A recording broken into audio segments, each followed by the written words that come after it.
एक शिव चर्चा भजन लेके आए हैं। बहुत ही प्यारा गीत है। आप लोग मेरे गाने को पूरा सुनिए, चैनल को लाइक करिए, सब्सक्राइब करिए और कमेंट करके बताइए कैसा लगा आप लोग को।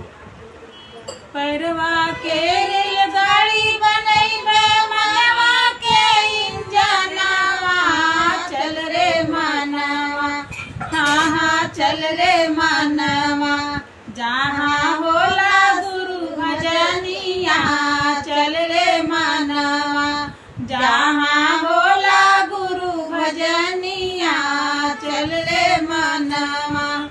बेटवा पतोहिया पर मत करिया गुमानवा, चल रे मनवा, बेटवा पतोहिया पर मत करिया गुमानवा, चल रे मनवा, जहाँ होला गुरु भजनिया, चल रे मनवा, जहाँ होला गुरु भजनिया, चल रे मनवा।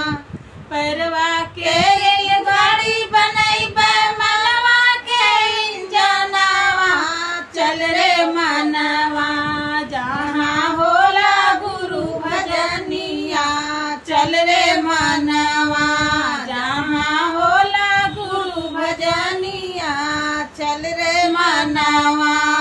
धनियो धनवा दौलतिया पर मत करिया गुमानवा, चल रे मनवा, धनवा दौलतिया पर मत करिया गुमानवा, चल रे मनवा, जहाँ होला गुरु भजनिया, चल रे मनवा, जहाँ होला गुरु भजनिया, चल रे मनवा, जहाँ होला गुरु भजनिया, चल रे मनवा।